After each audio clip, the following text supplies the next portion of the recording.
Winterfell's Godswood had often been described to Jaime Lannister as a haven of calm, but beneath the towering red boughs of the King's Landing Godswood, he found no peace at all. The heart tree was younger here, its face carved by an unknown septon in some forgotten century, yet its bleeding eyes seemed to watch every flicker of torchlight across the marble paths. Jaime stood in the shadow of that pale trunk, listening to the echo of his own heartbeat. He had come, as he did each dusk now, wearing the plain brown cloak of a minor retainer instead of the gilded white of the Kingsguard. It was a skulking garment, better suited to rats than lions, but skulking was precisely what he meant to do. In the distance, the bells of the great sept tolled vespers, low, mournful notes that rolled over the towers. Jaime felt each strike like a hammer blow against his chest. Vespers meant Tyrion would be finishing his evening meal in the black cells by now, shackled in candlelit stone while smoke from a single torch stung his mismatched eyes. Across the labyrinth of hidden corridors, Jaime's father would be dining with Grand Maester Pycelle and a gallery of flatterers. Tywin Lannister preferred to remain aloof from the capital squalor, yet he owned the city more completely than any king who sat the Iron Throne. Jaime tasted the copper tang of resentment on his tongue. Strange how resentment could linger even after a man had severed a hand. "You keep late hours, sir." The voice came from behind, a shuffle of leather boots, the faint whine of an unoiled sword belt. Jaime did not turn.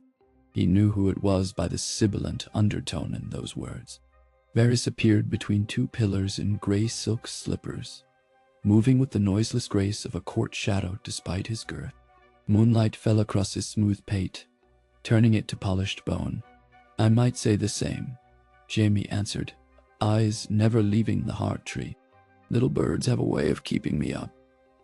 The eunuch sighed. "They whisper the most curious tale." Jaime allowed himself a brittle smile. "Is that why you've come, to share your curiosities?" Varys clasped his hands.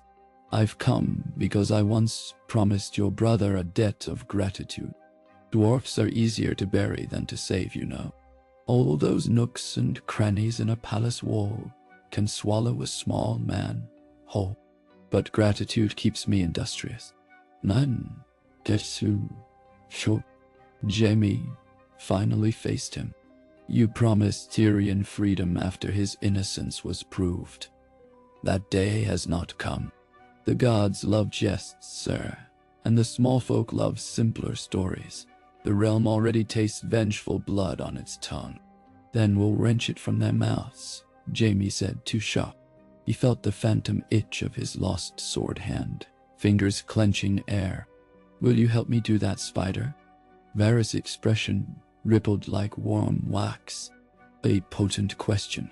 If the Lion of Lannister chooses to bare his throat to the realm, the spider must decide whether to spin silk around it or silk to choke it.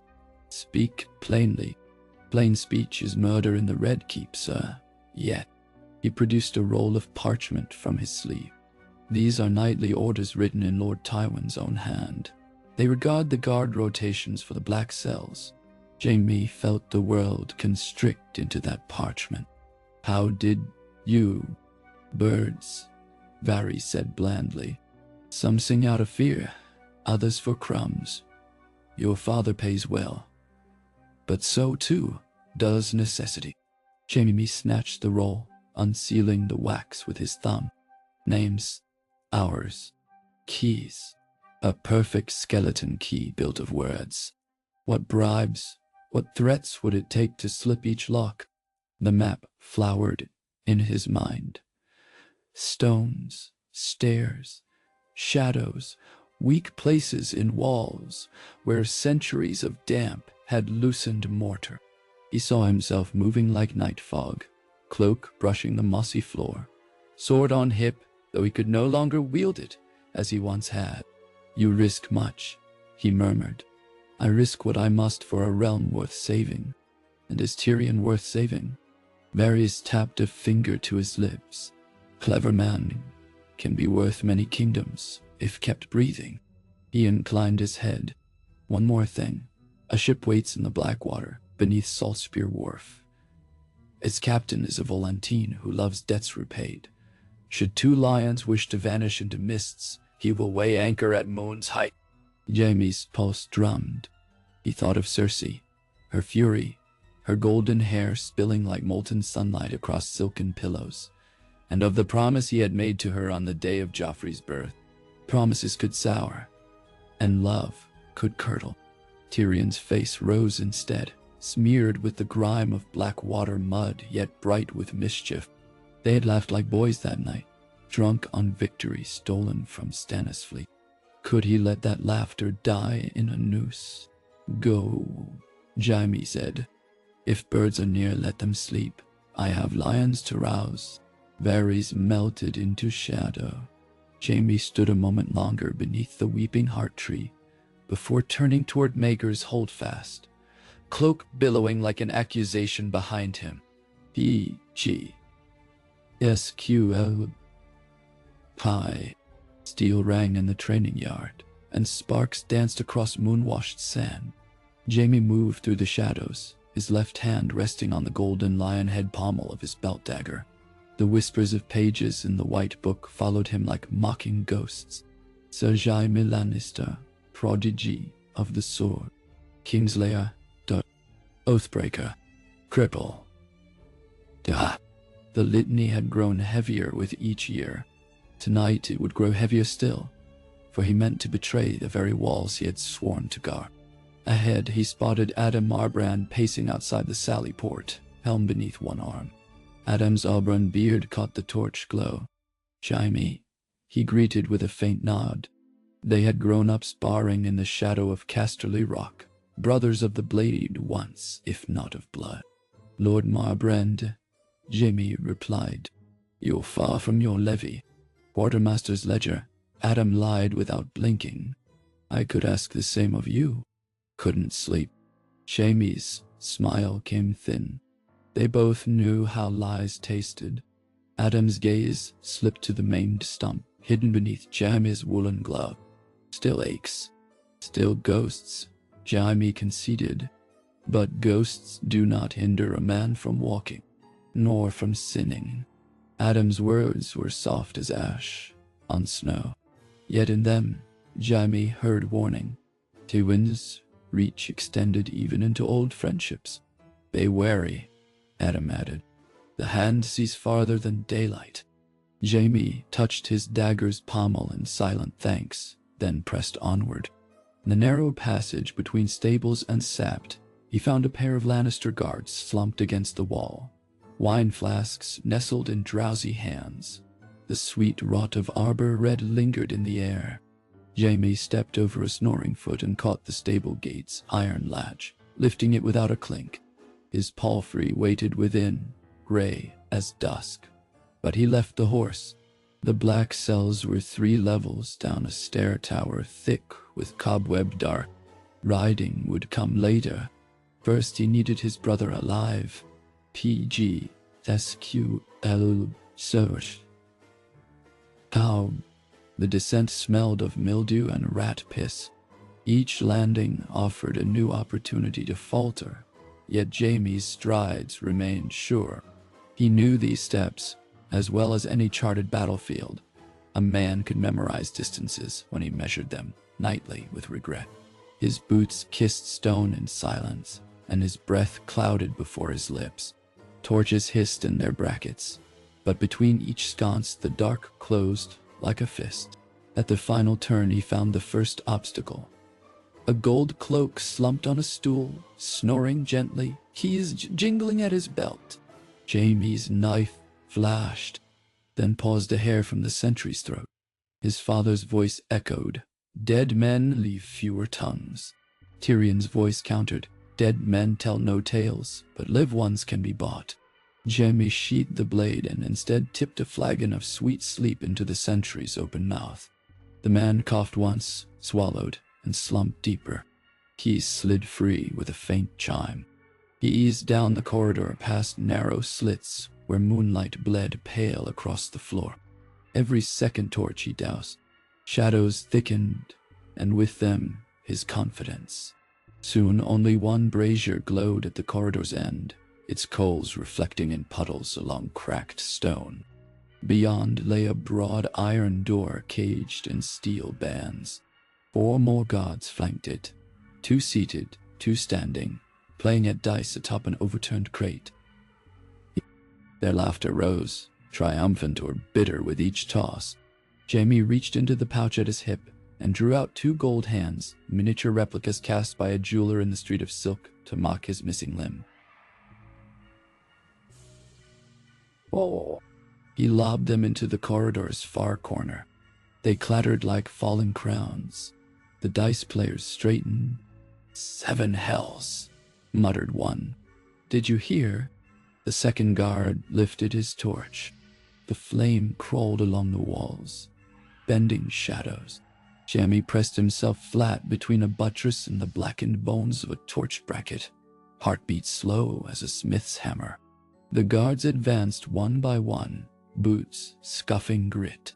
Farther, tried, farther, drawn by those glittering hands like moths to a pyre. When the 4th man passed, Jaime moved, blade hissing free. The hilt felt awkward in his left. But killing never required grace.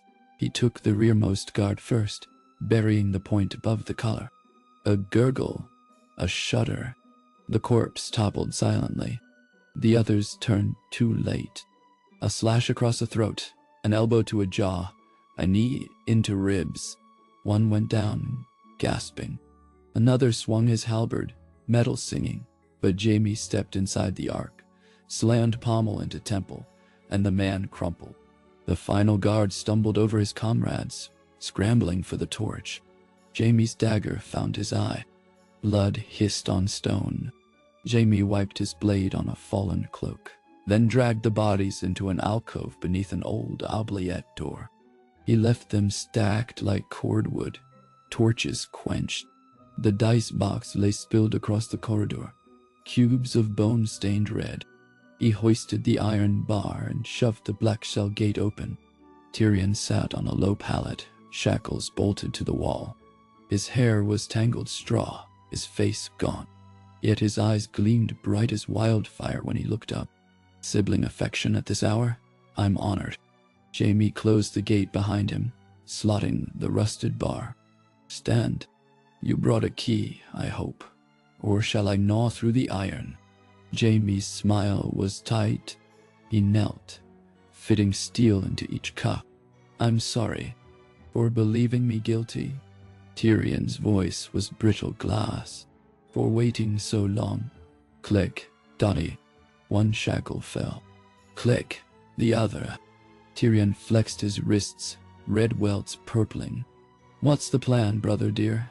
I doubt father will mistake this for an exercise in filial piety. There's a ship in the river. Jaime, Rose, we leave by nightfall. We? Tyrion echoed. Jaime met his gaze. I swore an oath once, to protect the weak, to keep the innocent.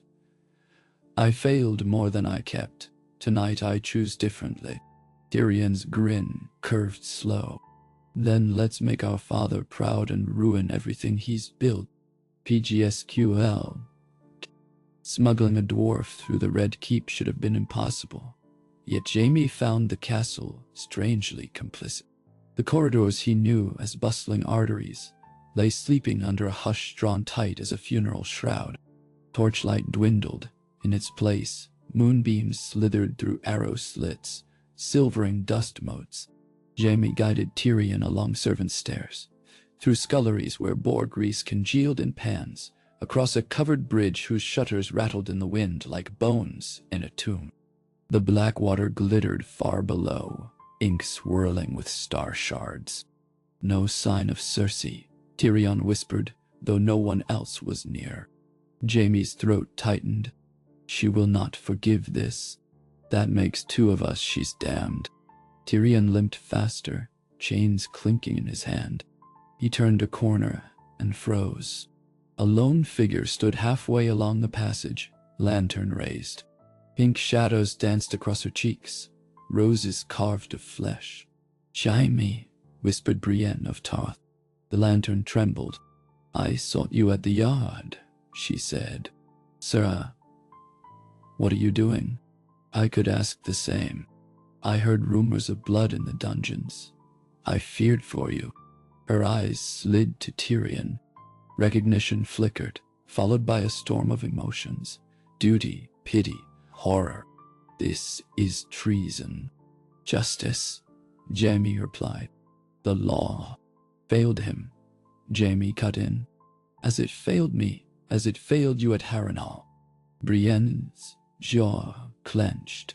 "You saved my life once. I owe you a debt. But I cannot betray my own honor." "Then help us," Tyrion said softly. "Help us escape. And afterward, do what honor requires." "None, lesi will be." Brienne looked to Jaime. He saw conflict-carved canyons across her honest face. Finally she nodded, a single curt incline. "There is a postern gate beyond the old laundry. Fewer guards there." "Lead," Jaime said. They moved, 3 shadows stitched to the citadel's veins. Brienne's lantern bobbed, painting the passage in strokes of fire. Tyrion stumbled once, and Jaime caught his arm. "No songs about this, brother," Tyrion muttered. "Songs are for the dead."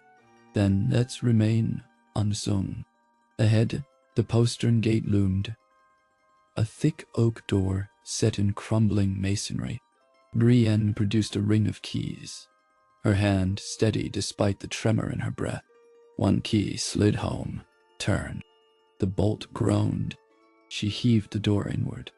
Night wind rolled over them, smelling of salt and tar, and the cities refused. Below, the black water lapped against mossy stone.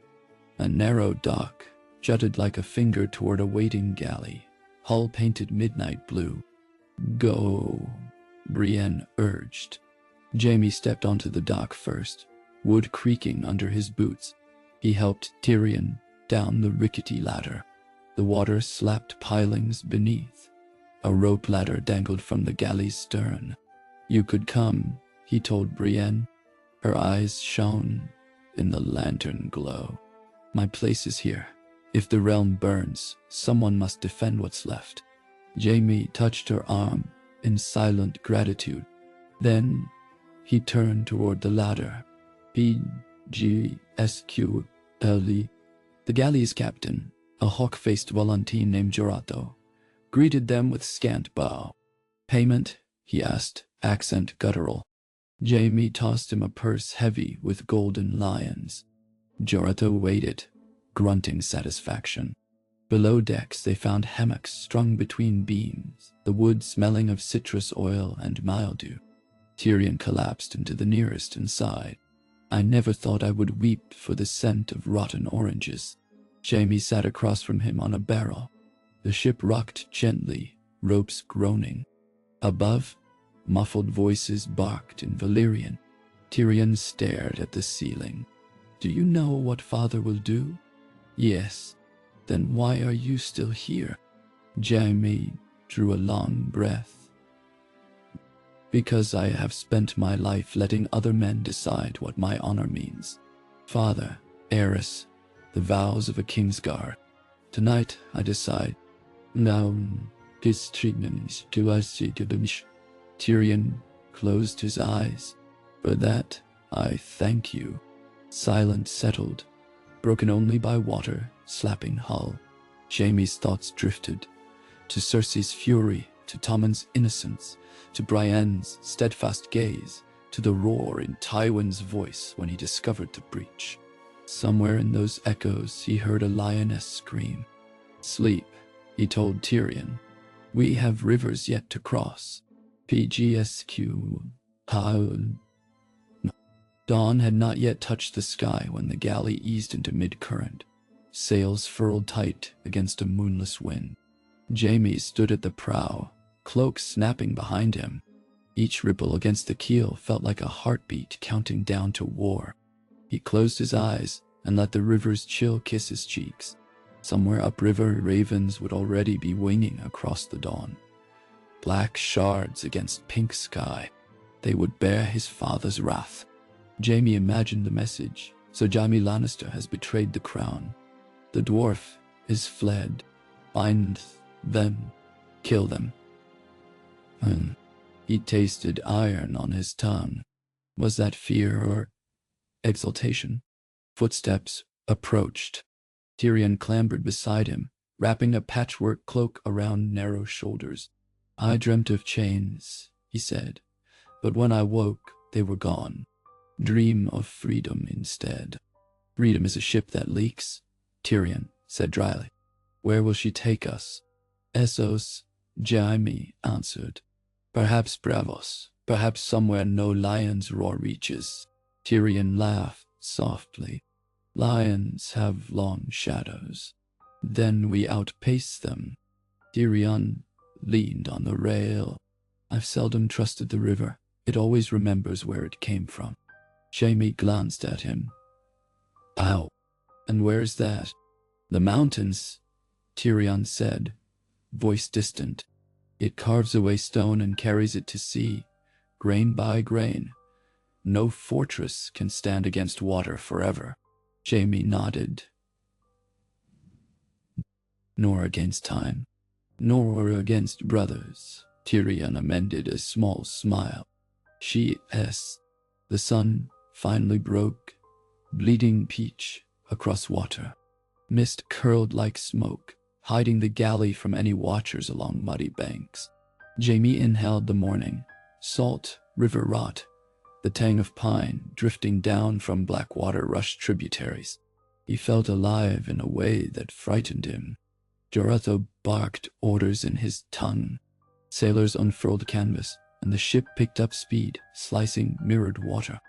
Gulls circled overhead. Tyrion scattered crumbs from a crusty heel, and the birds swooped greedily. Feeding traders. Are we? A woman's voice, mocking. Jaime whirled. Cersei stood at the foot of the stairs, hair unbound, clad in a crimson shift that clung to dew-pearl skin. Hate blazed in her green eyes, brighter than wildfire.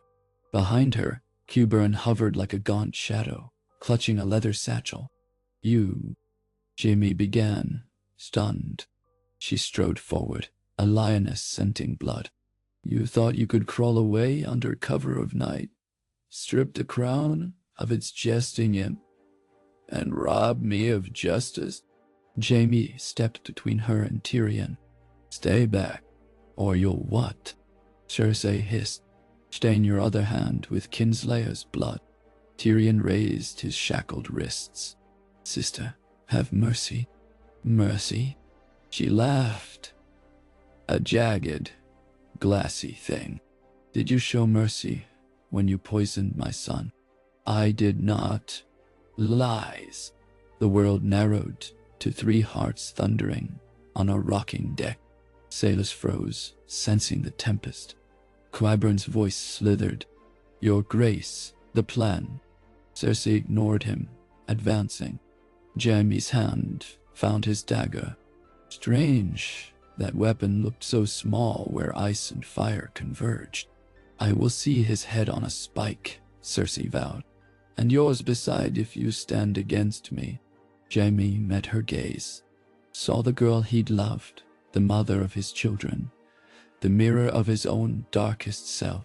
He also saw Joffrey's purpled face, and Ned Stark's severed head, and a throne of melted swords. I must stand, he whispered. Cersei's eyes widened, pain, disbelief, fury. Tears welled but did not fall. Then you are already dead to me. She turned to Qyburn. Do it. The Exmeister drew a glass phial. In his other hand glimmered a steel dart fitted for a crossbow bolt. Tyrion muttered, poison in the tip. Daughter of madness, father of damnation. Jaime seized Cersei's wrist, but she twisted free, driving nails into his cheek. Blood welled. Qyburn knocked the poisoned dart into a small hand crossbow concealed beneath his cloak. Sailors scattered like leaves. Jaime shoved Cersei aside as Qyburn fired. The dart hissed past Jaime's ear and buried itself in a mast beam. It sizzled, wood blackening. Tyrion ducked behind a coil of rope. Jaime darted forward, ripping the crossbow from Qyburn's hands, snapping the string. He hurled the weapon overboard. Qyburn shrieked. Cersei clawed at Jaime's back, screaming curses that blistered the air. "Stop!" Jaime roared, seizing her shoulders. "This ends." "Yes," she spat, with his heart torn out. "Tyrion goes free," Jaime said, voice low but iron. Cersei's face twisted. For a heartbeat, grief shone raw beneath the rage. Then she gathered it back, building armor from sorrow. "You choose him," she said. "Over me. Over our blood. He is our blood." Qyburn lunged for his satchel. Tyrion kicked it aside, spilling vials that rolled across the deck like marbles of colored glass. One shattered, fumes coiling. A sailor coughed. Another gagged and fled. Cersei drew a slender dagger from her bodice. A tooth of Valyrian steel, Jaime recognized. "Don't," he warned. She slashed. The blade kissed his forearm, parting flesh. Pain flared. He backhanded the weapon from her grip. It clanged across planks. "I loved you," Cersei whispered, voice breaking. "You loved power," Jaime answered, tears blurring his sight. "You loved your reflection in my eyes." She sagged. Qyburn caught her arm, half dragging her toward the stair.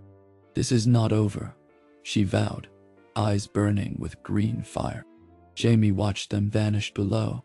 The deck rang with silence, save for gulls crying overhead. Tyrion emerged from behind the ropes, cheeks white.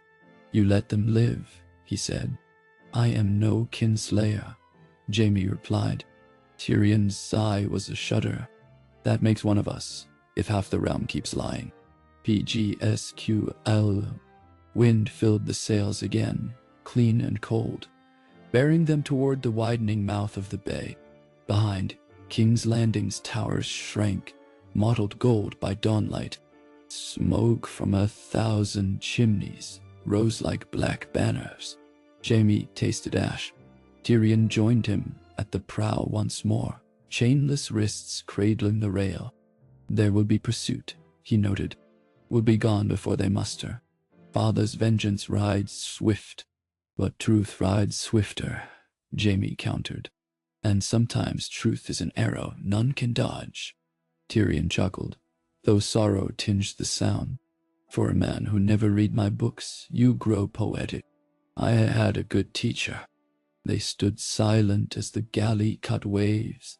Sun climbed, and with it, gull cries faded, replaced by the hiss of surf. Ahead lay open sea. Promise and peril bound together like twins in the womb. Jaime exhaled. His lungs ached with the weight lifted from them.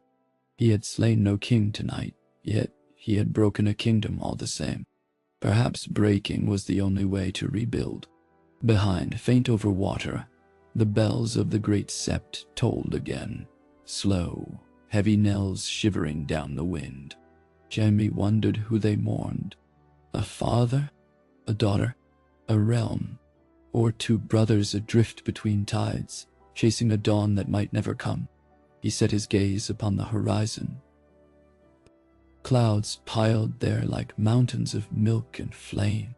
Somewhere beyond them waited Bravos, or Pentos, or some nameless cove where a lion's roar meant nothing, and a man might become simply a man once more. The ship sailed on, and Jaime Lannister, Kingslayer, Oathbreaker, brother, began at last to reckon with the shape of his own soul. On tradition, BGSQ. The cry of gulls thinned into the hush of open water, and the galley heart's pursuit settled into an even keel once the last headland of the Blackwater rush dwindled behind them. With every stroke of the oarsman, dawn peeled gold across a wind-rimmed sky, and the narrow sea opened wide, mercurial as molten glass under the first touch of day. Jaime Lannister stood near the prow, his cloak sewn from borrowed wool, a poor substitute for Kingsguard white. The breeze teased salt through his hair, and beneath the deck planking he felt the tremor of the oar rhythm, steady, relentless, like a pulse binding ship and crew. Each dip and surge pushed King's Landing a little farther into memory, yet memory clung like pitch beneath his fingernails. Tyrion emerged from below, blinking at brightness after damp gloom.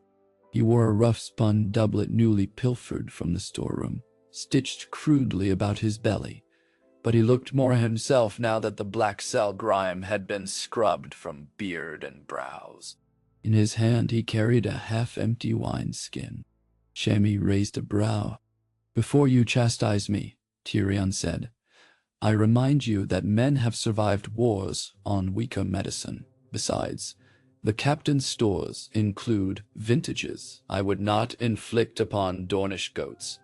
This was the only bottle that did not taste of seawater and despair." JAIME managed half a laugh. "Drink sparingly. We may need clear heads." "No, my head is never clearer than when my tongue loosens." Tyrion shot back. He took a pull and offered the skin. JAIME declined with a wave of his maimed hand. The breeze tugged at the glove's empty fingers, making them flutter like a dead man's pennant. Tyrion followed JAIME's gaze to the horizon where dawn's gold softened into sapphire. "Open sea," he said softly. "Once I dreamed of exploring it in a Myrish cog, charting ports from the Jade Gates to Asai. Now I flee across it like a rat." "Rats survive," JAIME replied. "Better a live rat than a lion's pelt nailed to the Red Keep's gates." The dwarf grinned, crooked as ever. "You surprise me. The Jaime Lannister I knew would never speak of survival. Glory, perhaps. Song and legend, certainly. Survival was for small men." Wind played in Jaime's hair. "The songs can keep their verses. They never sing the truth of the pain afterward." He flexed his left hand, the only hand. "They never sing what it costs to live up to them." Tyrion tipped a wineskin to his brother in silent toast. Mid-morning found Brienne on deck, wordlessly attending the rigging beside a sailor who eyed her immense height with awe. She had refused a proper berth, instead volunteering for shipboard duties as payment for passage. In sunlight her chainmail caught sparks of brightness, and her blue surcoat, threadbare but clean, whipped about her knees. Jaime joined her amidships, leaning into the rail. "You should rest." Brienne shook a tangle of honey hair from her brow. "Rest is for port," she said. "While at sea, a storm may break any hour." Her gaze tracked the sails as though gauging every knot of tension in the ropes. "You cannot remain awake for the entire crossing," Jaime said. Her eyes flicked to his. "When my eyes close, I see Harrenhal's bare pit and hear jeers ringing in the stone. Nightmares move faster than storm." Jaime's mouth tightened. "No bear shall maul you under my watch." She lifted her chin, studying him. "Perhaps not, but lions have teeth of their own." He looked away first, shame prickling down his spine. "Not all lions," he muttered, though the words felt thin. "Prove it," she said, and returned to her knots. Below decks, the galley smelled of pitch and tar, mingled with the reek of bilge and fish brine cargo seeping from wicker crates. Tyrion established a makeshift council in the cramped mess where oarsmen slept between shifts. Jaime, Brienne, and the captain Joratho crowded around a chipped oak table, its surface alive with maps. Coastlines drawn in rust-brown ink, each harbor marked by a spiderweb of tariffs penned in Valyrian. A lantern swung overhead, throwing gyrating shadows. "We near Driftmark's current by sundown," Joratho rasped. "Then we bear east by southeast to skirt Mere. Quiet waters if the gods favor." Tyrion traced a stubby finger along the parchment. "Driftmark yields patrols loyal to the crown. We risk interception." "We risk more if we hug the coast," Brienne said. "Stormbreakers hide ships the way forests hide wolves. A Lannister galley could be on us before we sight her." Jaime nodded. Cut deeper into the narrow sea, beyond normal trade lanes. The cordial currents will carry us swift, though heavier seas. Joratos' lip curled. Swift death, too, if a squall finds us. My hull is cedar, sturdy enough, but oarsmen tire, and we lack fighting men should pirates test us. Tyrion smiled. I will take pirates over father's galleys. Pirates accept ransom. Father never negotiates. He pressed a gold lion onto the map. A hazard fee. Jorato's eyes gleamed. Hazard accepted. They agreed to a course bending southward, an arc that would bring them near Tyrosh before cutting northeast toward Pentos. It added days, yet secrecy weighed heavier than haste. Brienne committed the plan to memory with soldierly precision. JAIME marked wind patterns and moon phases. His father had schooled him in fleet command as a boy, and now those lessons resurfaced unbidden. How to read a sky's bruise, how to pace ore shifts, how to ration fresh water. When council ended, JAIME lingered as the others dispersed. He folded one map carefully, tracing the coastline of Westeros with his thumb. Every inlet, every cape, every memory. Casterly Rock towered over high stone cliffs on that parchment, just as it towered inside him. Gold vines ran beneath its roots, yet the rock held deeper seams. Duty, fear, pride. Ors Tywin had mined all his children to exhaustion. Above deck afternoon, light dazzled. A breeze stiffened from the west, filling sails with white thunder. Crewmen brayed orders in Valyrian, rushing to adjust rigging. JAIME sighted gulls wheeling far astern, a sign that land still lingered close. But gradually the coastline blurred into haze. Tyrion dozed in a hammock, snoring softly. JAIME watched him sleep and caught in the dwarf's slack jaw and furrowed brow. The boy he remembered from Lannisport summers. Fearless atop a pony, taunted by other squires, yet always boasting that his pony would outjump any palfrey in the list. Back then, JAIME had laughed and defended him, and Cersei had sneered. How simple the world had seemed. Now the snare of politics, love, and vengeance twisted every family bond into a hangman's knot. The second night at sea birthed a sullen squall. Clouds muscled across the stars, and wind keened through rigging like specters mourning. Rain spattered the deck, slicking planks. JAIME, braced near the prow, tasted copper in each gust. Storm brine stiffened with his own blood memory. He relished the sting. It reminded him he still felt. Brienne labored beside the mainsail, wrestling canvas into reef lines with two sailors. Lightning forked, illuminating her silhouette, broad shoulders heaving, hair plastered to cheeks. JAIME edged closer, instinct overriding prudence. Together they hauled rope until canvas snarled fast around the yard. Sailors shouted Valyrian curses of relief. "You'll tear your stitches," Brienne warned him, glancing at the fresh bandages on his forearm. "I have more," he replied. She almost smiled before thunder drowned the moment. When dawn cleared the cobwebs of cloud, Heart's Pursuit rode calmer swells. The storm's lash had cracked railings and scarred one mast, yet the ship endured. Tyrion appeared, bleary and green about the gills. "No more dreams of pony races," he groaned. "Only endless waves, plotting mutiny in my stomach." JAIME clapped him on the back. "You survived Blackwater muck. A little salt water cannot kill you. Numb. No, but it can make me wish it would." Tyrion retched over the side, then wiped lips with a sleeve. "I used to think dragons were the future. Now I'd settle for solid ground." That afternoon, a lookout spotted sails behind, twin masts crimson-tinged. JAIME's blood iced, Lannister colors. The alarm spread quiet, but swift. Jorathos summoned council on the quarterdeck. He held a spyglass. the brass rim dented from some old skirmish. JAIME took it, one-handed, steadying against a shroud. Through polished lens he saw the pursuer. A sleek war galley, oars beating froth, lion banners snapping. The distance shrank visibly, masts rising like twin spears. Tyrion joined, wiping sweat. That hull appears familiar. Father's flagship in the Blackwater, if I'm not mistaken. Ruthless. JAIME cursed under breath.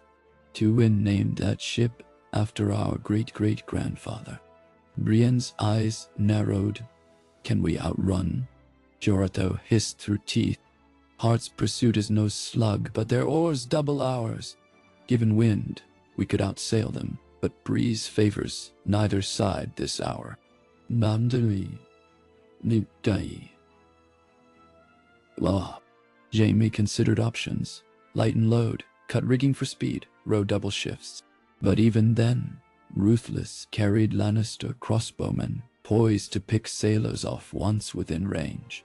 We need weather, he murmured. We need luck, Tyrion corrected, or cunning. He tapped his chin. JAIME, remember the hidden shoals off Massey's Hook? Shallow reefs where only locals dare thread. JAIME's eyes widened.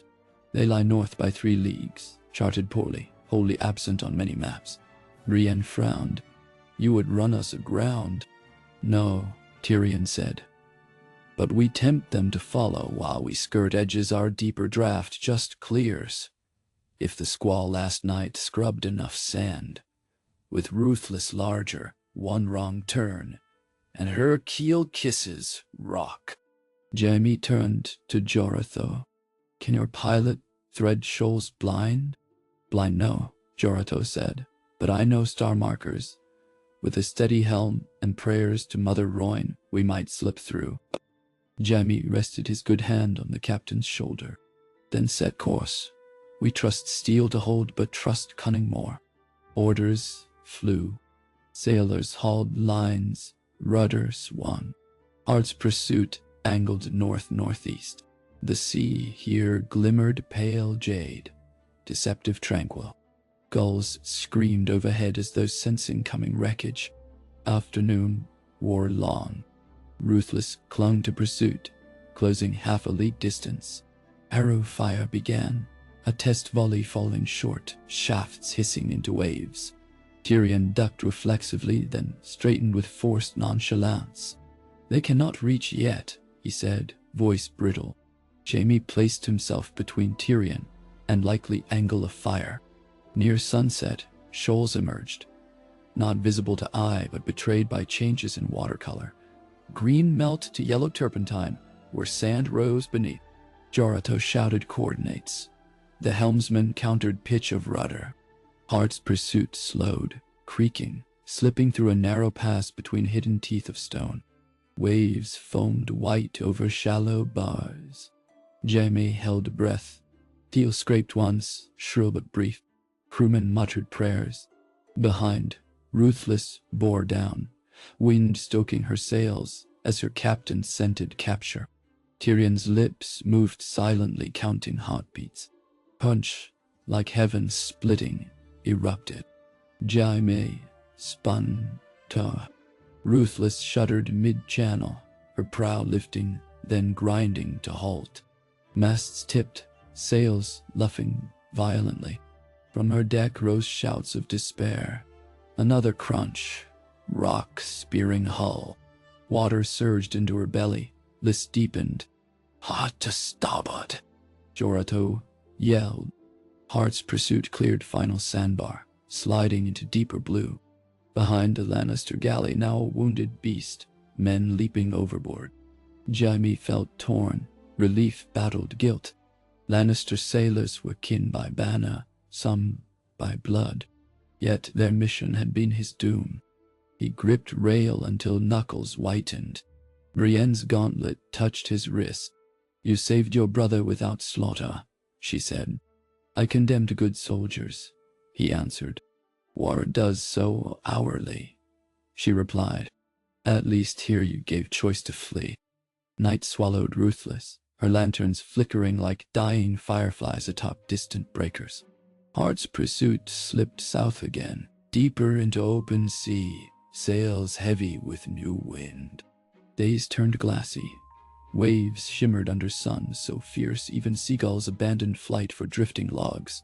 Tyrion regained color, spending hours atop stern bench scribbling something onto scraps of parchment. Jaime one morning approached, curious. "Writing letters." "Notes," Tyrion said.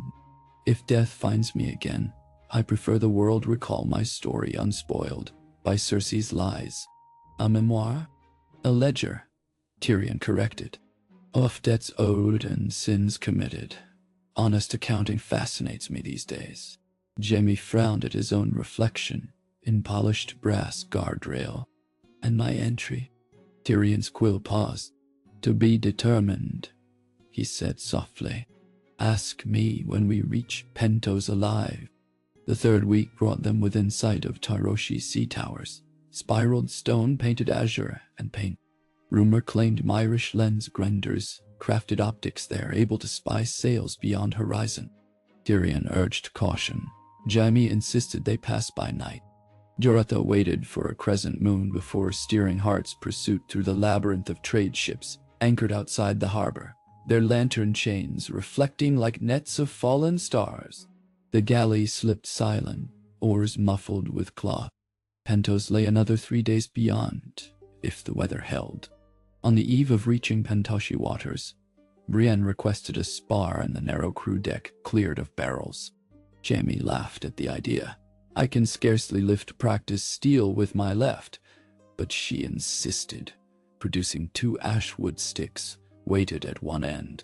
They faced each other beneath lamplight, sailors crowding to watch. Jaime felt ridiculous, awkward. Brienne lunged. He parried with clumsy upward flick. Stick clacked against stick. Laughter rippled from crew. Jaime flushed but steadied, circling. He began to anticipate her reach, dodge inside with quick jabs. Soon, sweat beaded his brow. Heart-pounding exhilaration he had not felt since before he lost his sword hand. After a dozen exchanges, Brienne stepped back, lowering stick. "You learn from my master," Jaime panted. He extended stump in salute. She touched her stick tip lightly to copper cap of his prosthesis, a knight's kiss to sword pommel. There was no laughter now from onlookers, only curiosity and a kindling respect. Tyrion clapped, smirking. "If nothing else, we shall earn coin as a mummer troop in Pentos." Dawn after sparring, fog blanketed the sea, a thick wool pressing sound flat. From the crow's nest a warning horn bleated. Jaime hurried topside. Shapes loomed in the gray, round-bellied cogs flying banners striped red and white. Bravosi mercantile fleet. Not enemies, but uncertain friends. Jorah ordered half sails. Bravosi hailed in lilting tongue. Jorah replied, exchanging port rumors. Jaime's pulse eased until a second fleet materialized behind. The Titan's daughter, a Bravosi warcog bristling with scorpions. Iron bolts could splinter Hart's pursuit like kindling. Messengers rode across in a yawl. Jaime met them at gangway with Tyrion at his side. The lead envoy wore a lacquered mask of smiling copper, customary among Bravosi magisters to keep negotiations impersonal. "Our masters seek a dwarf with mismatched eyes," the envoy announced in common tongue thick with the Sea Lord's accent. "They hold a contract tendered by one named Lord Tywin." Tyrion's shoulders stiffened. "A high price, I presume," he muttered. Jaime interposed, voice firm. "You may search aft hold. No such man here." The envoy's hidden eyes glittered behind slits. "We shall inspect." He signaled to guards bearing poleaxes. Jaime's mind raced. Fighting Bravosi in dense fog spelled ruin. Yet surrender risked Tyrion's capture. He glanced at Brienne, who hovered 2 steps behind, hand on sword. Fight or deceive? Inspiration flickered. Sir Meryn had once complained that Braavosi revered guest right beyond measure. JAIME cleared throat. Before search, accept our gift of blood orange brandy from the Summer Isles. He gestured to a barrel conveniently atop deck. Tyrion's brows climbed, understanding. Braavosi tradition demanded reciprocity. To take gift without offering safe passage risked dishonor in Sea Lord's courts. The envoy hesitated, torn. JAIME pressed. We sail bearing quail eggs for the Prince of Pentos. Offend him by delaying delivery, and his displeasure falls on Braavos. A bluff. No eggs, no prince. But the envoy could ill afford royal anger. Finally, he inclined masked face. Your generosity is noted. May the many-faced god grant calm seas. He motioned to withdraw. Gods relaxed. Tyrion exhaled. JAIME's knees almost buckled from relief. As ye all departed, Brienne whispered, "No brandy in that barrel. Only bilge," JAIME said. "Let them enjoy." Fog lifted by midday, revealing Pentos' low sprawl along alien shore. White villas with terracotta roofs, gardens terraced down to the azure bay. Heart's pursuit threaded between shoals, where marble statues of mermaids marked safe channels. Jorato anchored near a salt pier. Dockhands shouted rates, tossing ropes. JAIME, Tyrion, and Brienne gathered minimal packs. Jorato accepted final payment. A ruby-studded brooch JAIME pried from his cloak clasp. "You carried us farther than coin could," JAIME told him. "A good deed repaid," the captain said with rough smile, and turned to oversee a floating. Pentos greeted them with clamoring vendors, spice-laden air, and languages swirling like bright silks across bizarre stalls. The trio melted into crowd, Tyrion below shoulder height of most Associ, Brienne towering over all. JAIME kept hood drawn.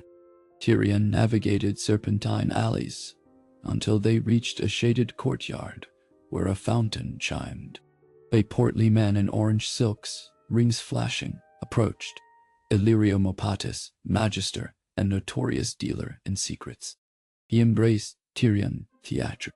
"My little lion returns, and with sibling and swordswoman at service. Glorious." Illyrio's perfumed beard brushed Tyrion's cheek. JAIME stiffened. "You know us." Illyrio waved a plump hand. "Information flows as wine, sir, if one pays vintner. Your father's ravens reached every free city. But knowledge is knife. Which side of blade you taste depends on who wields hilt." Tyrion tugged Illyrio close, whispering. The magister's brows rose. At length, he nodded. "Yes, I can hide you. Pentos owes the hand no loyalty, but sanctuary demands obligation. Daenerys Targaryen crosses Dothraki Sea with beasts of flame. I require envoys of wit, gold, and sword to greet her." JAIME frowned. "We flee one war, not seek another." Tyrion chuckled. "All wars connect, dear brother. Father chased us across seas, but dragons may chase him in return. Perhaps we choose which side of flame to stand." Illyrio clapped. "Your decision awaits. Tonight, feast at my manse. Rest, bathe, plot. Tomorrow, perhaps, a new game begins." "No," Brienne murmured.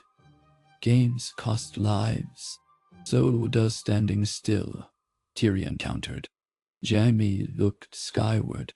Afternoon sun blazed, yet he shivered. Behind him lay betrayal, ahead uncertain alliances. He felt unmoored, like driftwood between tides. Illyrio guided them through archways into a sprawling residence. Courtyards fragrant with lemon trees, mosaic corridors echoing sandal steps. Servants ushered each to private chambers. JAIME's room held a marble bath, steaming with scented water. He stripped, the weight of sea salt and dried blood sliding away with garments.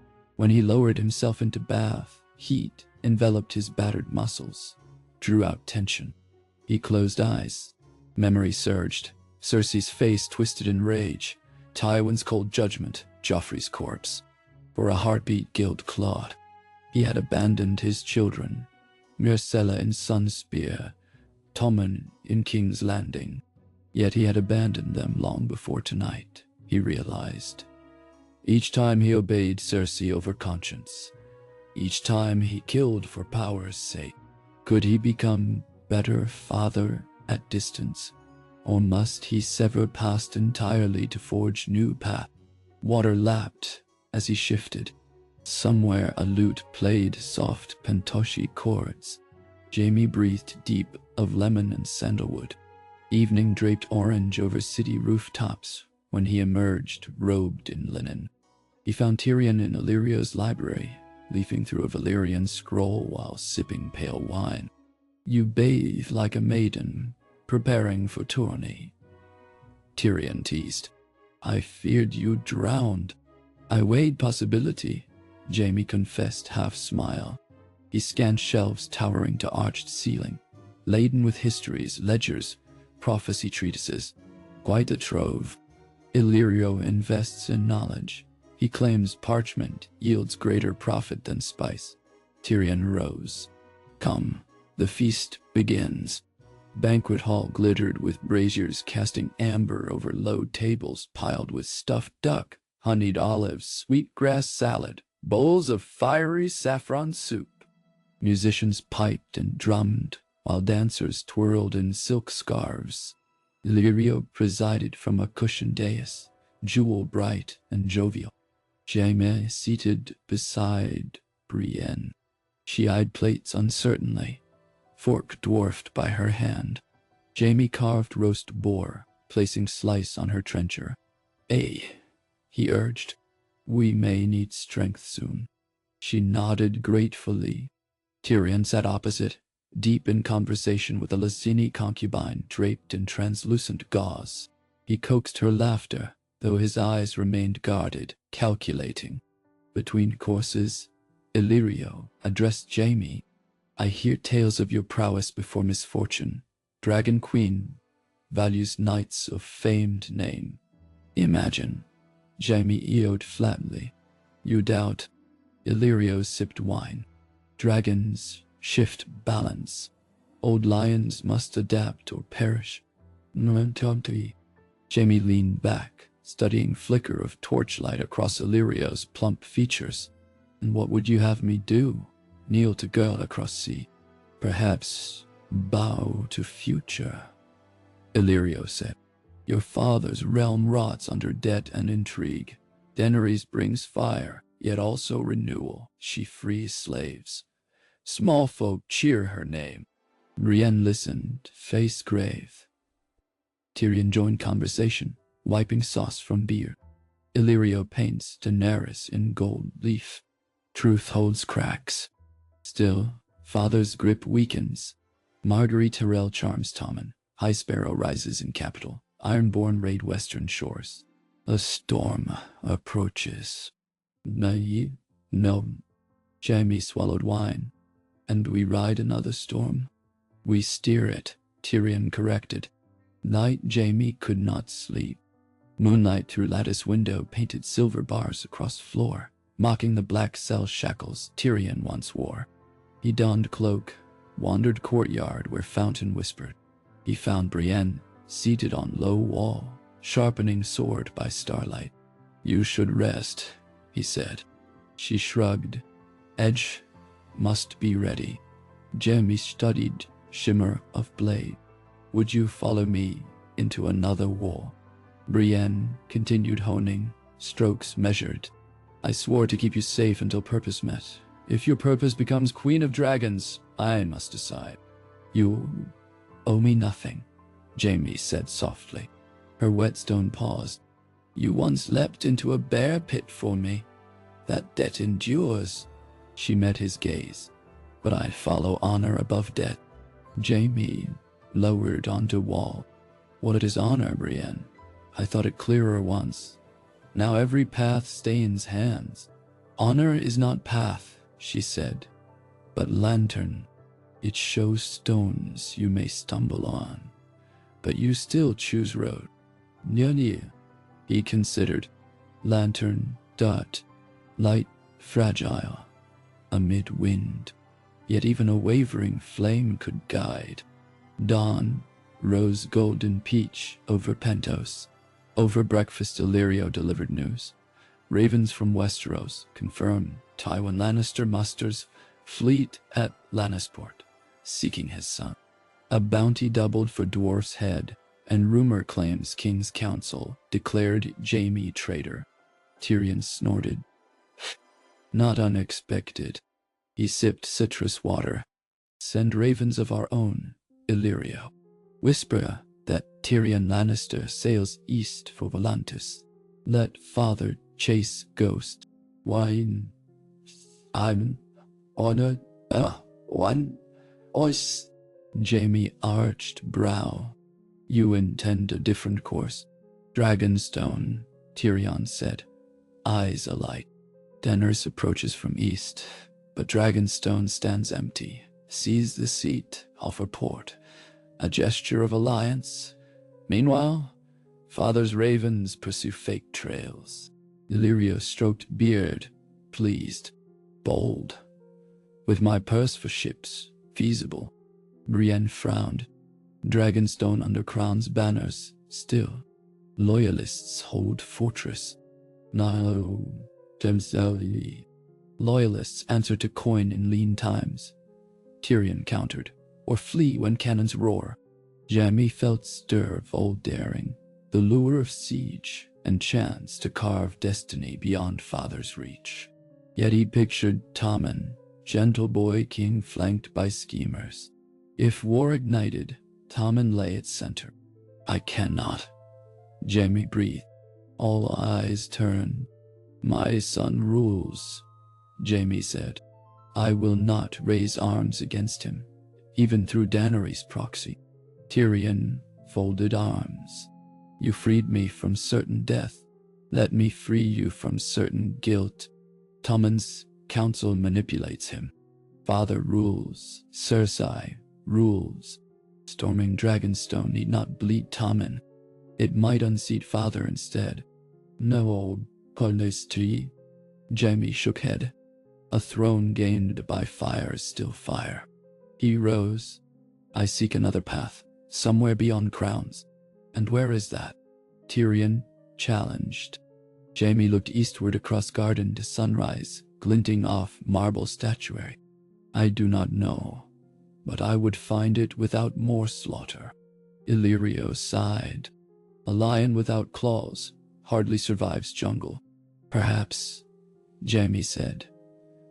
A lion grows new claws that do not crave blood. Silence. Brienne set her sword on lap. Where you go, I go.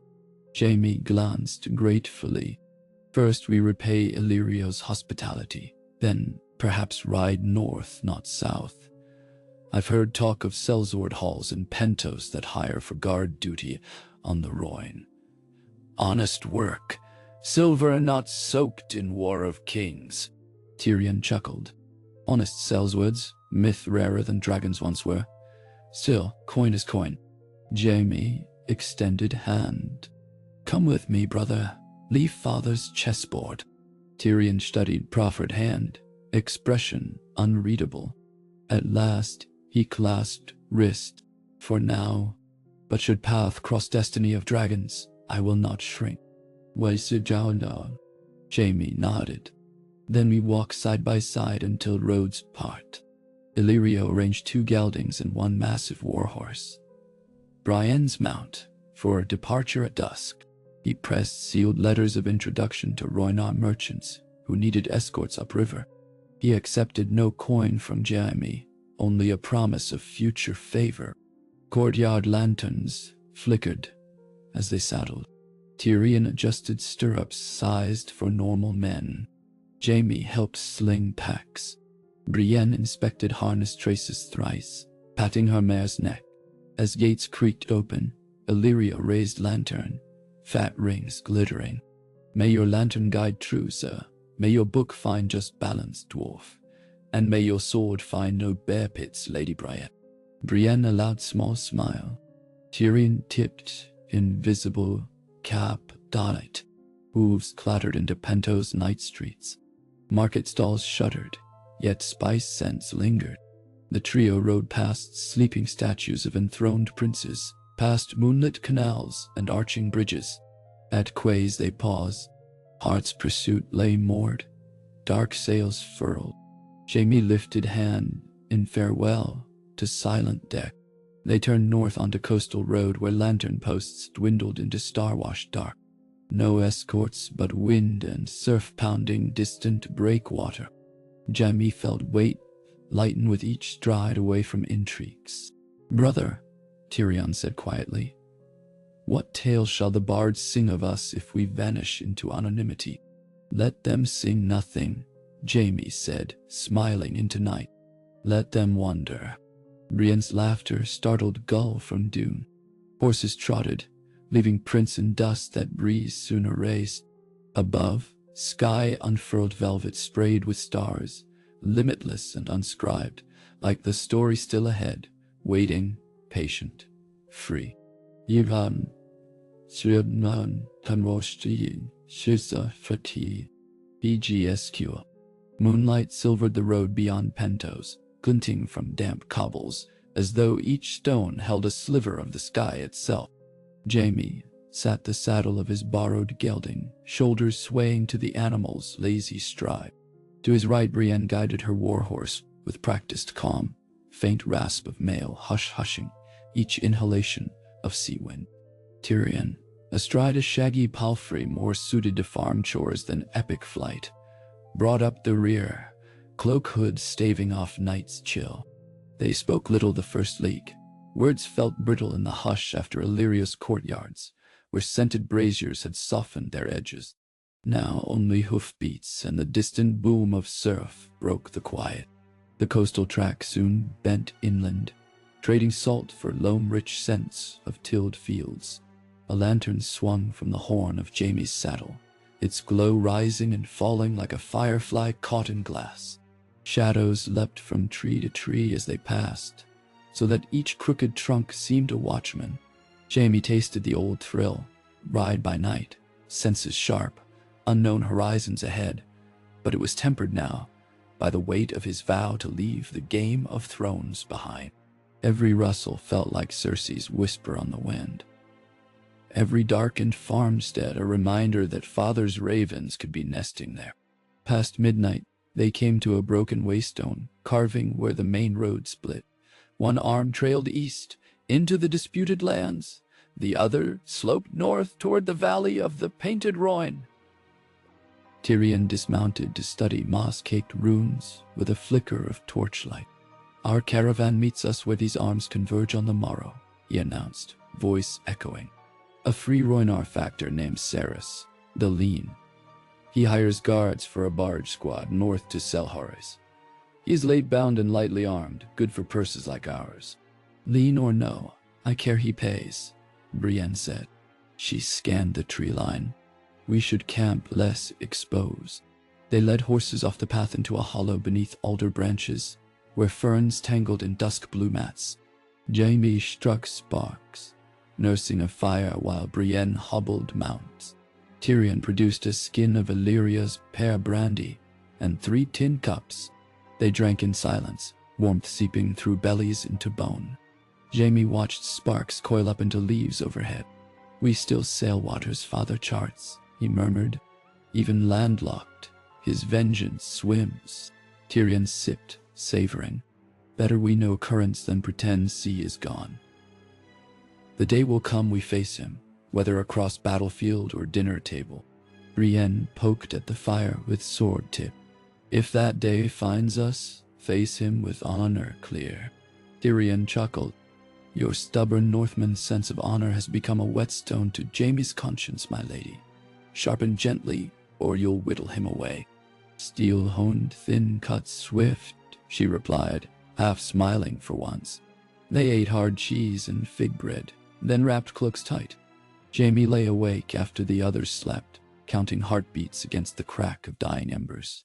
He pictured Tommen within the Red Keep's marble nursery, a kitten curled on his lap, purring trust. "I will come back to you," He promised the dark, though he doubted the dark believed. Dawn washed the sky mauve gold, dew jeweled saddle leathers. They broke camp, following the road to a market village where a stone bridge spanned a canal chewed by rushes. There Tyrion's lean factor awaited. Cerys proved true to name, angular as a half-starved heron, cheeks collapsing above bristled beard.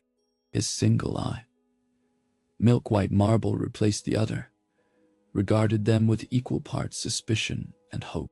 3 blades, 2 tall, 1 shorter, he assessed. Good. Coin is 400 silver stags, each by Selhoris. Half now, half on arrival. Rush. Wow.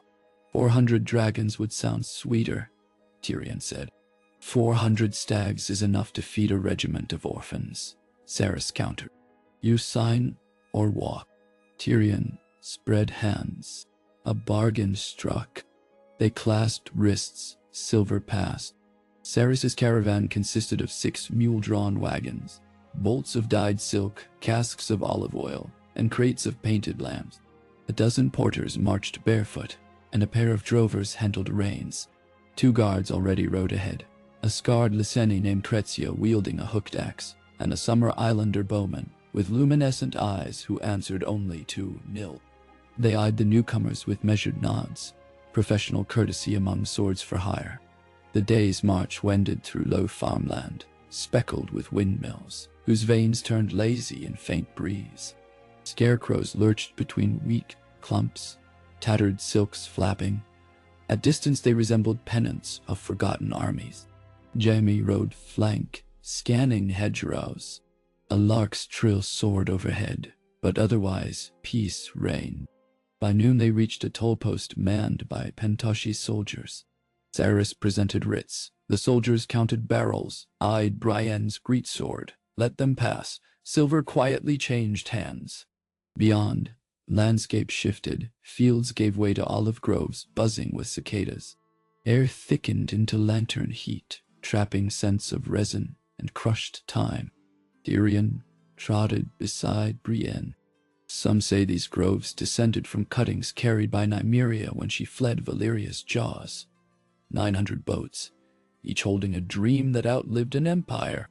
Brienne considered tree trunks, knotted with centuries. Dreams root deep when watered by blood. And by luck, Tyrion added. Remember that when we stand before Father's shadow again. They camped that night on a bluff overlooking the upper mouth of the Rhoyne. Below, the river sprawled broad as a miniature sea, its surface glassy under large moon. Barge lights flickered along northern reaches, like amber beads strung upon charmed waters. JAIME felt small before such grandeur. A world beyond Westerosi squabbles. Crezio set watch. Brienne volunteered first. JAIME and Tyrion shared a pot of lentil stew while Cerys scribbled manifests by lamplight. Conversation turned to Pentos politics. Prince of Pentos chosen and slain with each change of fortune. Yet Jaime's mind strayed to memories of tournaments at King's Landing, banners flapping bright beneath the dragon pit ruin. He remembered the tilt where he unseated Barristan Selmy at 15, winning acclaim. He remembered Cersei's smile in gallery, promise of a future none could break. How far that promise had fallen. Sleepless again, he approached Brienne on watch. She scanned darkness, sword across knees. JAIME settled beside her, hugging cloak. Moon's reflection looks like a dragon's back, she said quietly, nodding at river shimmer. JAIME squinted. Indeed, ripples mimic scaled ridges. Does it frighten you? I fear only failing my oaths. Dragons are no worse than men. Some men become dragons, he mused, breathing fire of ambition until only ash remains. She turned. You still love her. Cersei. Love. Perhaps a ghost of it, haunting halls I've boarded shut. What remains is guilt, anger, sorrow. A sickness I pray to purge. No, Brienne studied him with earnest blue. You cannot carve sickness away with sword. You choose each breath to be different. JAIME swallowed. The night air felt merciless. Day 3. The caravan boarded Sarah's barge, an unwieldy scow named the Crescent Carp, hull patched with tar. Wagons rolled onto deck by ramp, mules tethered below awning. Polesmen shoved away from muddy bank, catching central current of Rhoyne that tugged them northward with languid insistence. River travel proved balm for tired horses, yet challenge for nerves. Banks crowded close with willows whose drooping branches hid threats. Cratio perched near bow scanning reeds. Nil shadowed stern. Arrow always knocked but loose on string. Tyrion commandeered a deck crate as captain's chair, reciting from a weathered guide to Rhoynar city-states. He described faded ruins glimpsed through forest gaps, half-submerged pylons of Croyane. Once the festival city, now ghost town to stone men. Broken aqueduct arches of Sarmel, where silty water swallowed marble. Each anecdote wove tragedy with resilience. How the Rhoynar gods, river and sky, wept, but never surrendered. JAIME listened, struck by parallels. A river bending, always carving new courses, refusing dams. Perhaps he, too, could carve new channel outside Father's levees. Near Vezinar, a tangle of trading skiffs slowed passage. Cerys paid bribes for right-of-way. Doc gossip spoke of Lannister pursuers sighted in Selhoris. 2 red-sailed cogs hiring local scouts. Word trickled that the Kingslayer fled east with imp in tow. Bounties promised casks of gold to any who hindered them. Tyrion smirked. At least our legend outpaces our wake. JAIME frowned. Gold stirs tongues faster than legend. That night, a storm cracked open. Rain hammered deck, rivulets wormed between planks, dripping onto mules whickering below. Lightning bared the riverbank in harsh slate flashes. Tall statues, half eroded, one still clutching harp from bygone queen. On deck ropes thrummed, sails reefed tight. At apex of storm, Nil called warning. 3 narrow craft surged from gloom. Pirate Spratha, favored by Lysine raiders. Their hulls rode high, designed to slice shallows. Grappling hooks whistled through night, biting rail. JAIME jolted to defend. Brienne leapt forward, greatsword a silver arc. Cratio's axe split one raider's helm, blood spraying warm across rein. Tyrion ducked behind cask, yanking small crossbow from belt. Looted Blackwater design. Attackers swarmed, lean men smelling of clove oil and rot, teeth gilded with stolen coin. One lunged at JAIME. He parried with left-hand dagger, then drove pommel into throat.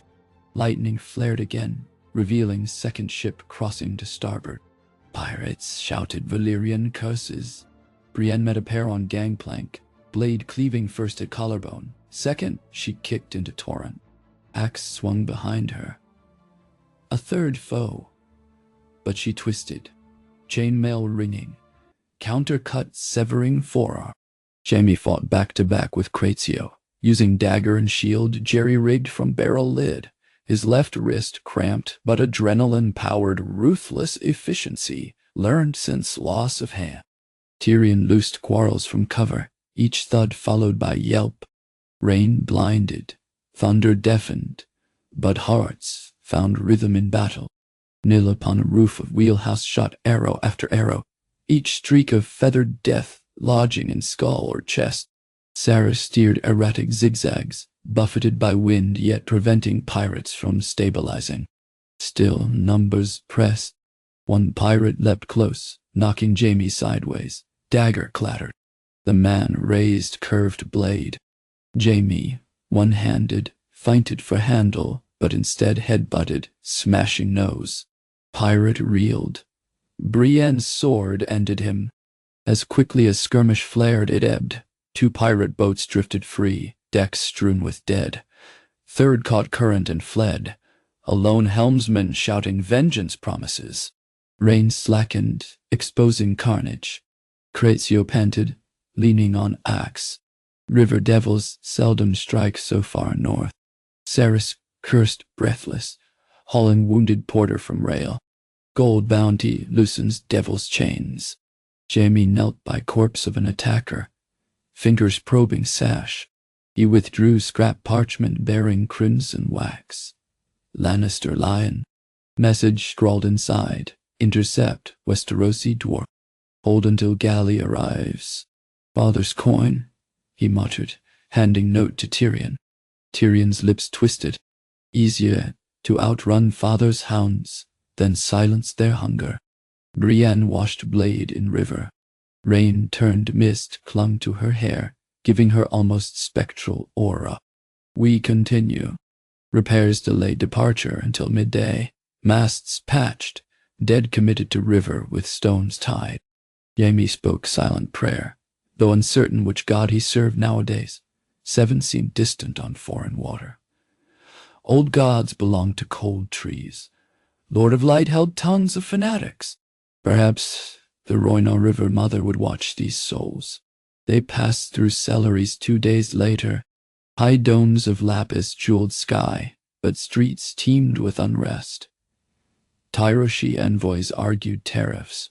Volantine slavers hissed at local guards for seizing chain quarry. Banners of new Triarch candidates plastered every wall. Riot seemed one spark away. Cerys paid final wages inside a perfume shop disguised count's house. Each guard received pouch. Jaime hefted silverweight. Coin earned honorably by defending innocence, he told himself. Yet each clink echoed father's disdain, swordsman reduced to caravan hireling. Cratio and Nil bade farewell, seeking next contract. Cerys likewise vanished into Spice District depths. Tyrion proposed they linger for strong wine and softer beds, but Brienne sensed danger among press of strangers. She urged swift move. They quartered at modest inn, its sign carved as a silver eel. Jaime bartered coin for cloth wraps to bind his stump, which had swollen from fight strain. Inn's proprietor, a shy widow, offered herbal salve. Jaime accepted gratefully, noting how gentle kindness felt rarer than gold. Late that evening, bells tolled, Celery's custom marking new Triarch decree. But along docks, unrest boiled into violence. Shouts erupted, torches flared, gongs rang warning of fires. Jaime looked from tavern balcony to see crowds surging, fists high, pelting stones at foreign ships. Rumor raced. Volantines had kidnapped local children for slave markets despite city ban. A Triarch candidate opposed to trade lost ballot. Blame placed on foreigners. Mobs sought blood. Tyrion burst into room, breathless. Docks aflame. We leave before flames spread. Where? Brienne asked. Northwest gate. Hire horses ride through night. Reach Goyen crossing before sunrise. Jaime strapped sword. Agreed.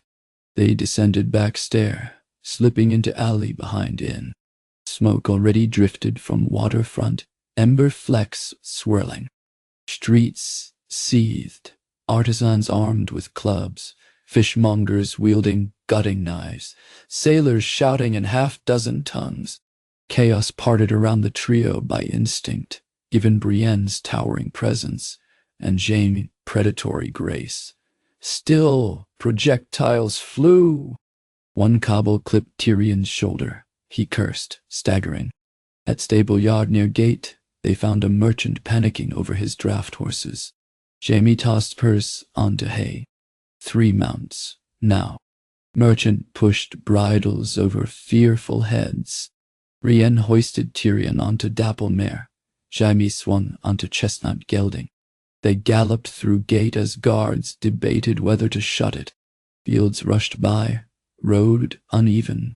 Smoke glow receded, but echoes of riot carried on wind. Human thunder. Tyrion clutched reins with aching arms. He muttered, "A taste of kingless anarchy. Father must love such evidence when telling small folk they need strong hand." Dawn eventually cooled fever. They slowed near Goyen. a palisaded hamlet straddling tributary. River fog rolled low, wrapping huts like burial shrouds. Farmers roused oxen. Geese honked. They rested horses at well, drank bucket water, faces smeared with soot streaks.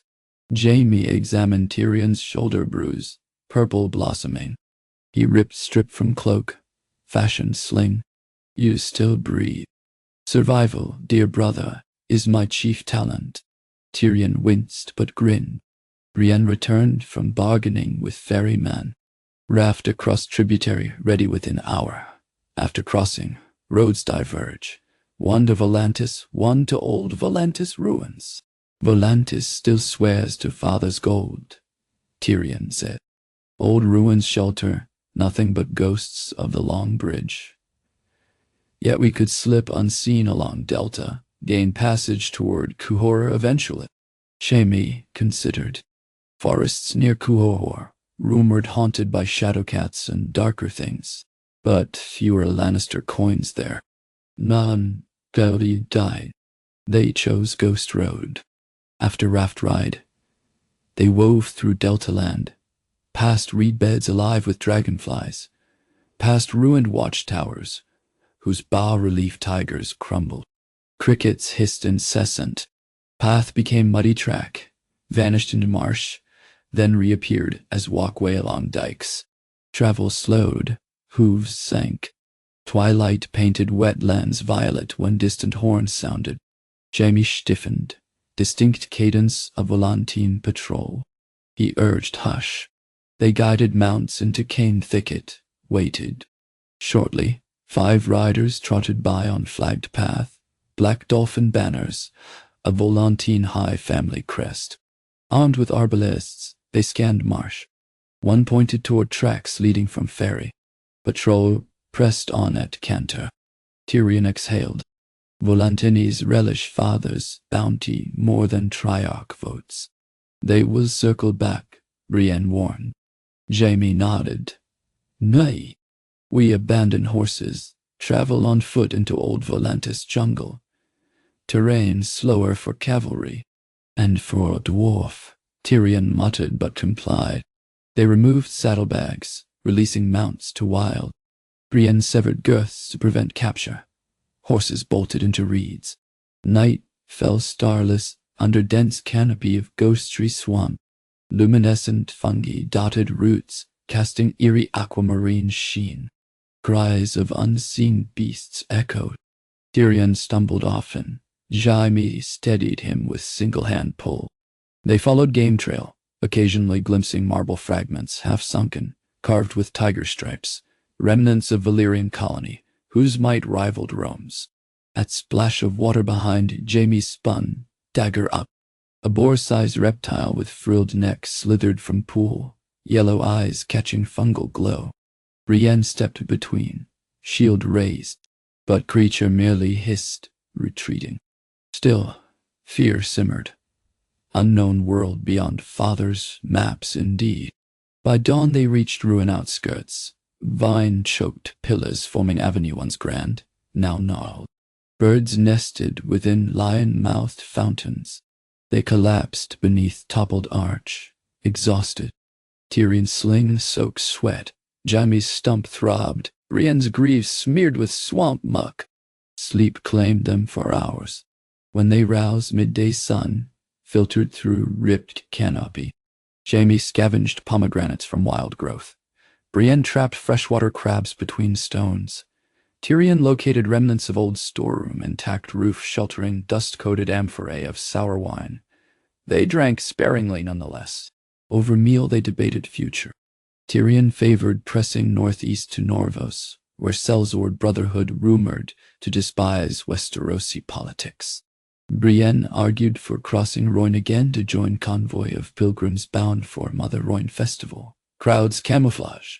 Jaime suggested forging papers and re-entering Pentos, disguised, catch merchant vessel to Brivos, then across narrow sea to Galltown.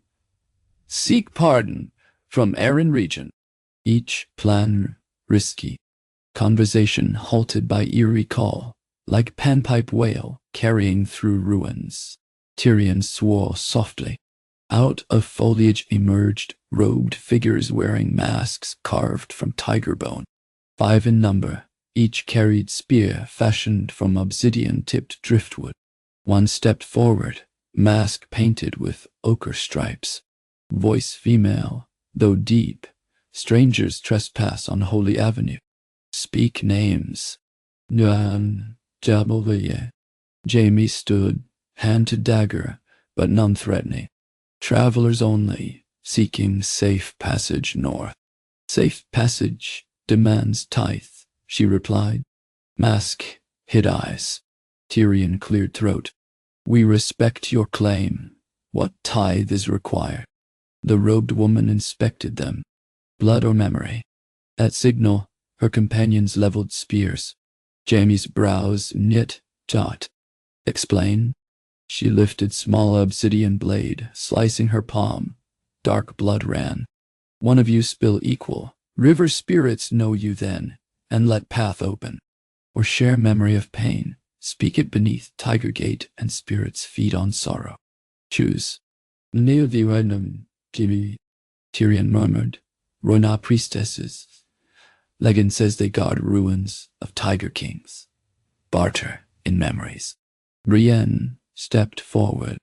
I will bleed. She removed glove, cut across forearm where scars already lace. Blood welled, dripped upon moss. Priestesses inclined heads, spears lowered. Path open, leader intoned. She waved slowly toward archway. Keep memory safe. Do no harm to River's children. They melted back into greenery. Footfalls whisper quiet. Jaime bound Brienne's arm with strip of linen.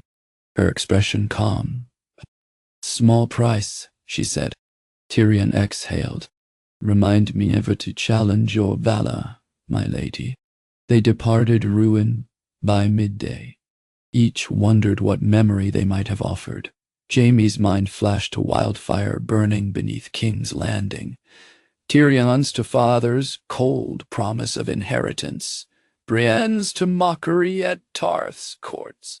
2 more days of trudging brought them to juncture where cobbled imperial roads still intact. There a merchant caravan under Norvosi banners prepped for departure. Lined wagons bearing iron ore, escorted by hairy-bearded axemen in ornate bells. Caravan master, a stout woman named Vihala Drus, hired extra swords for crossing upper grasslands to Norvus proper, citing bandit Gnaul tribes. Wage modest but included horse, remounts recovered from recent raid. Offer accepted. Axemen eyed Jaime's stump, yet nodded at his dagger proficiency displayed when he disarmed brigand thief within hour of joining. Respect grew. Tyrion befriended caravan scribe, swapping riddles for river lore. Brienne sparred with Norvosi drill sergeant, clanging sword and axe in dawn practice, drawing onlookers.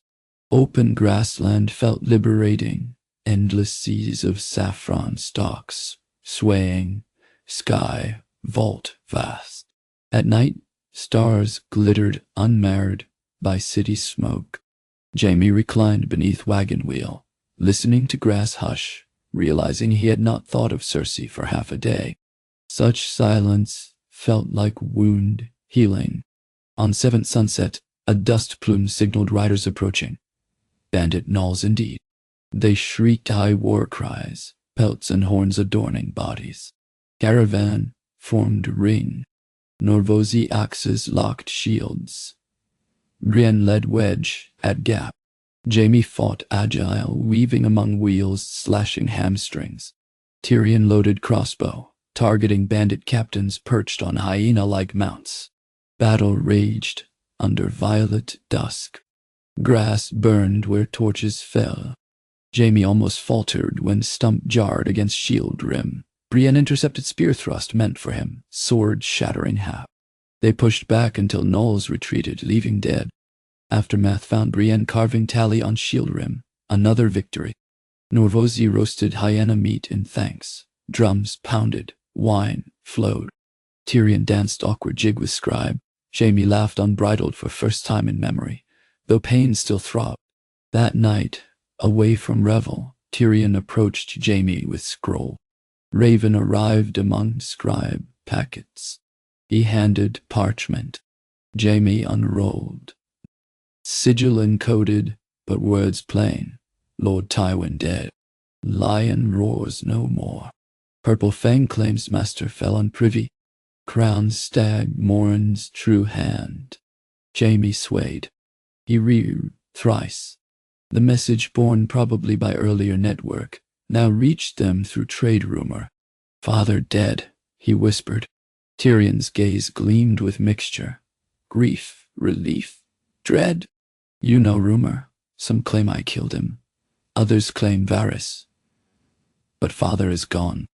Jaime sank onto crate. The world felt both lighter and emptier. Years of fear funneled into singular void. Who rules? Cersei will attempt, but Margaery, Tyrells, Sparrows, Ironbank, they all circle. Tommen becomes pawn. We must return, Jaime said, then halted, realization crashing. Return to what? A nest of vipers. Tyrion crouched. Father's shadow no longer looms. We could help Tommen, truly free of his tyranny. Yet returning means facing trial, mine worst. Jaime's thoughts churned. Tywin dead who freed them from bounty. Perhaps. But Cersei's hatred multiplied. Realm on brink, tight. Brienne approached, sensing tension. They told her news. She knelt, offering prayer for soul regardless of deeds. Jaime grabbed her shoulder. We go west. King's Landing needs balance. Brienne nodded. Then vow renews. Tyrion sighed. Back into game we swore to quit. In order to end it maybe. River's course bends again. Caravan reached Norvos, but the trio parted ways, collecting pay and fresh mounts. Dapple gray for Brienne, black courser for Jaime, stout roan for Tyrion with high saddle pommel for balance. They rode toward western passes leading to Pentos once more. Ironically, Loop returning them, but with new purpose. Reach Bravos, secure swift ship, sail to Westeros before chaos sealed. Along road they discussed strategy. Jaime to seek trial by faith, clear name. Tyrion to reveal father's misdeeds, claim mitigation. Brienne to petition, knights to defend, innocence. Hope's fragile, but heart's stronger. Passing through a valley of wind-whipped poplars, thunderclouds bruise overhead. Jaime drew cloak tighter. Storm before harbor, he muttered. Tyrion urged Ron ahead. We have broken storms before. His eyes, once haunted, now burned with fire of change. Jaime felt same ember ignite within. This time not for power but redemption. They pressed on, silhouettes small yet unbowed against looming sky, riding toward uncertain reckoning, but fortified by journeys through river, ruin, and grassland, fortified above all by each other.